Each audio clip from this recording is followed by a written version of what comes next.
ఆంధ్రప్రదేశ్ భారతీయ జనతా పార్టీలో అనూహ్యమైనటువంటి పరిణామాలు చోటు చేసుకోబోతున్నాయని, అందులో భాగంగానే మాజీ ముఖ్యమంత్రి అయినటువంటి నల్లారి కిరణ్ కుమార్ రెడ్డి ఈరోజు ఆంధ్రప్రదేశ్ ముఖ్యమంత్రి వర్యులైనటువంటి చంద్రబాబు గారితో భేటీ అయ్యారని, వారి భేటీ వెనక ఆ ముగ్గురు బీజేపీ నాయకుల హస్తం ఉంది, వారు చక్రం తిప్పబట్టే ఇప్పుడు కిరణ్ కుమార్ రెడ్డి చంద్రబాబు గారితో భేటీ అయ్యారు అనేటువంటి వార్త ఇప్పుడు సోషల్ మీడియాలో చక్కర్లు కొడుతున్న నేపథ్యంలో అసలు కిరణ్ కుమార్ రెడ్డి చంద్రబాబు గారితో భేటీ అవ్వడానికి కారణం ఏంటి, భారతీయ జనతా పార్టీలో జరగబోతున్నటువంటి ఆ అనూహ్యమైనటువంటి పరిణామాలు ఏంటి అనేది మనం విశ్లేషణ చేసుకునేటువంటి ప్రయత్నం అయితే చేద్దాం. ప్రస్తుతం మనతో పాటు ఉన్నారు ప్రముఖ రాజకీయ విశ్లేషకులు, ప్రముఖ సీనియర్ జర్నలిస్ట్ సిఎస్ రావు గారు. సార్తో మాట్లాడదాం. సార్ నమస్తే. సార్ నమస్తే. ఆంధ్రప్రదేశ్ భారతీయ జనతా పార్టీలో అనూహ్యమైనటువంటి పరిణామాలు చోటు చేసుకోబోతున్నాయని, అందులో భాగంగానే కిరణ్ కుమార్ రెడ్డి గారు చంద్రబాబు గారితో ఈరోజు భేటీ అయ్యారని, కిరణ్ కుమార్ రెడ్డి గారు చంద్రబాబుతో భేటీ అవ్వడం వెనక ఆ ముగ్గురు భారతీయ జనతా పార్టీ నేతల హస్తం ఉంది, వారు చక్రం తిప్పబట్టే ఇప్పుడు కిరణ్ కుమార్ రెడ్డి గారు చంద్రబాబు గారితో భేటీ అయ్యారు అనేటువంటి వార్త ఇప్పుడు సోషల్ మీడియాలో చక్కర్లు కొడుతూ ఉంది. ఏంటి సార్ అసలు ఏం జరుగుతుంది ఆంధ్రప్రదేశ్ భారతీయ జనతా పార్టీలో? సో భారతీయ జనతా పార్టీలో కొంతమంది జగన్మోహన్ రెడ్డి గారి వైఎస్ఆర్ కాంగ్రెస్ పార్టీకి సంబంధించిన కోర్టులో ఉన్నారు. ఇది బాగా ప్రచారం జరుగుతున్నటువంటి అంశం. ఎన్నికల ముందు, ఎన్నికల తర్వాత మొత్తం జరుగుతుంది. దానికి బలం చేకూరేలా ఇటీవల జరిగినటువంటి నెయ్యి కల్తీ విషయంలో ఆ బ్యాచ్ ఎవరో కూడా బయటకు వచ్చి మాట్లాడలేదు, అభిప్రాయం వ్యక్తం చేయలేదు. సో ఆ బ్యాచ్ ఎవరనేది అందరికీ తెలుసు.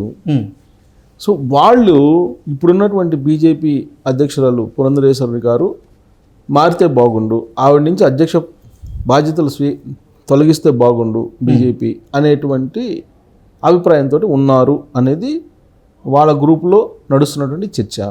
ఓకే. దానికి సంబంధించి ఆల్రెడీ అనేకమైనటువంటి కంప్లైంట్లు తెర వెనుక పెట్టారు. ఆవిడ మీద చాలా కంప్లైంట్స్ అధిష్టానానికి చేరవేశారు అనేటువంటిది చాలా కాలంగా వినిపిస్తూ ఉంది. చంద్రబాబు నాయుడు గారు ఏం మాట్లాడితే ఆవిడ కూడా అది మాట్లాడుతున్నారు, చంద్రబాబు నాయుడు గారికి సపోర్ట్ చేస్తున్నారు ఆవిడ. ఇలాంటివన్నీ కూడా చెప్తూ వచ్చారు కేంద్రంలో ఉండేటువంటి బీజేపీ పెద్దలకి. YSR Congress party a stand తీసుకుంటే ఆ స్టాండ్ మేరకు వాళ్ళు నడుస్తున్నారు. సో ఇలాంటి పరిస్థితుల్లో వాళ్ళ తరఫు నుంచి ఒక లీడర్ని ఫోకస్ చేసే ప్రయత్నం చేస్తూ ఈ మధ్యకాలంలో సోషల్ మీడియాలో మర్చిపోకుండా స్ప్రెడ్ చేస్తున్నారు పేరు, ఆల్టర్నేటివ్ పేరు. పురంధరేశ్వరి గారికి ఆల్టర్నేటివ్ పేరు ఎవరిదంటే కిరణ్ కుమార్ రెడ్డి గారి పేరు స్ప్రెడ్ చేస్తూ ఉన్నారు సోషల్ మీడియాలో. సో కిరణ్ కుమార్ రెడ్డి గారు బహుశా ఆయన ఆంధ్రప్రదేశ్ బీజేపీ అధ్యక్షుడు పదవి ఆశిస్తున్నారో లేదో మరి తెలియదు. బట్ ఆయన అయితే కాంగ్రెస్ పార్టీ తరఫు నుంచి అప్పట్లో పీసీసీ అధ్యక్ష పదవిని ఆశించారు. అది రాకపోయేటప్పటికి పార్టీ మారి బీజేపీలోకి వచ్చారు. అయితే ఇప్పుడు ఎన్డీఏ కూటమి అధికారంలో ఉంది ఆంధ్రప్రదేశ్లో. ఎన్డీఏ కూటమి అధికారంలో ఉన్నప్పటికీ కూడా ఏ పార్టీకి సంబంధించినటువంటి రాజకీయ ఎత్తుగడలు ఆ పార్టీకి ఉన్నాయి, ఆయా పార్టీలు పనిచేస్తున్నాయి. జనసేన పార్టీ విస్తరింపజేసుకునేందుకు ప్రయత్నం చేస్తుంది. బీజేపీ తన పార్టీని విస్తరింపజేసుకునేందుకు ఆంధ్రప్రదేశ్లో ప్రయత్నం చేస్తుంది. తెలుగుదేశం పార్టీ ఎలాగో ఎస్టాబ్లిష్డ్ పార్టీ, అధికారంలో ఉన్నటువంటి పార్టీ. ఇక్కడ బీజేపీ యొక్క టార్గెట్ ఏంటి? 2024 ఎన్నికలకు ముందు కింగ్ కావాలి లేదా కింగ్ మేకర్ కావాలి. కింగ్ ఏమో తెలంగాణలో, కింగ్ మేకర్ ఏమో ఆంధ్రప్రదేశ్లో కావాలనేది వాళ్ళ టార్గెట్. తెలంగాణలో కింగ్ కాదు కదా, బొంగు కూడా కాలేదు. ఆంధ్రప్రదేశ్లో ఏంటి, కింగ్ మేకర్ కావాలనుకున్నారు. బట్ కింగ్ మేకర్ కావాలని చెప్పి అనుకున్నారు, కానీ ప్రజలు ఏం చేశారంటే తెలుగుదేశం పార్టీకి అనూహ్యంగా 164 సీట్లు కూటమితోటి ఇచ్చారు. తెలుగుదేశం పార్టీకి ఓన్గా అయినా ప్రభుత్వాన్ని ఏర్పాటు చేసుకునేంత బలం ఇచ్చేశారు. అవును. కాబట్టి అక్కడ కూడా కింగ్ మేకర్ కాదు, బొంగు మేకర్ అయిందాడ. అసలు బీజేపీ అక్కడ పర్సెంటేజ్ అంత ఓట్ బ్యాంక్ పర్సెంటేజ్ 0.5% ఉందని చెప్పి అప్పట్లో వేసినటువంటి అంచనా. అదేదో తెలుగుదేశం పార్టీ నీడ నుండి గెలిచింది. సరే, తెలుగుదేశం పార్టీ కూడా ఆ రోజున తెలుగుదేశం పార్టీ కానీ జనసేన కానీ భావించింది ఏంటంటే ఆంధ్రప్రదేశ్ రాష్ట్ర ప్రయోజనాలు కావాలి అని అంటే కేంద్రంలో సపోర్ట్ కావాలి, కేంద్రంలో మళ్ళీ నరేంద్ర మోడీ గారి అధికారంలోకి వచ్చేటువంటి అవకాశం ఉందని చెప్పి సర్వేలన్నీ చెప్తున్నాయి. ఇలాంటి పరిస్థితుల్లో బీజేపీని వ్యతిరేకించి పోయినందువల్ల ఆంధ్రప్రదేశ్కి నష్టం జరుగుతుంది. ఒకవేళ ఇక్కడ తెలుగుదేశం పార్టీ ప్రభుత్వం ఏర్పడినప్పటికీ, జనసేన తెలుగుదేశం పార్టీ కూటమితో ప్రభుత్వం ఏర్పడినప్పటికీ కూడా కేంద్రంలో సపోర్ట్ రాకపోతే రాష్ట్ర ప్రయోజనాలు నెరవేరు. కాబట్టి రాష్ట్ర ప్రయోజనాలు ముఖ్యం కాబట్టి త్యాగాలకు సిద్ధపడాలి అని చెప్పి నిర్ణయం తీసుకొని వాళ్ళకి ఎంపీలు ఒక 10 మంది ఎమ్మెల్యేలు వచ్చారు. 10 మంది ఎమ్మెల్యేలు 4 ఎంపీలను కేటాయించారు కూటమిలో. ఆ 4 ఎంపీలకు సంబంధించిన అభ్యర్థులు లేక మళ్ళీ తెలుగుదేశం పార్టీ నుంచి తీసుకుని కొంతమందిని పెట్టారు. ఎమ్మెల్యేలు 10 మందిని పోటీ చేసేవాళ్ళు లేక మళ్ళీ తెలుగుదేశం పార్టీ నుంచి తీసుకుని కొంతమందిని పోటీ చేయించారు. ఇలాంటి పరిస్థితుల్లో ఇప్పుడు బీజేపీని విస్తరింపజేస్తాను, బీజేపీని మళ్ళీ రాబోయే రోజుల్లో అధికారంలోకి తీసుకురావాలి, బీజేపీ కింగ్ మేకర్ కావాలి, లేదంటే కింగే కావాలి అనే ఉద్దేశంతో జగన్మోహన్ రెడ్డి గారు వైఎస్ఆర్ కాంగ్రెస్ పార్టీకి కోర్టులుగా వ్యవహరిస్తున్నటువంటి కొంతమంది ప్రయత్నం చేస్తున్నారు. అల్టిమేట్ టార్గెట్ ఏంటి వైఎస్ఆర్ కాంగ్రెస్ పార్టీది? కూటమి అనేది చీలిపోవాలి.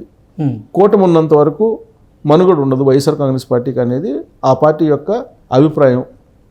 ఆ మేరకు చర్చ కూడా జరుగుతుంది అంతర్గతంగా ఆ పార్టీలో.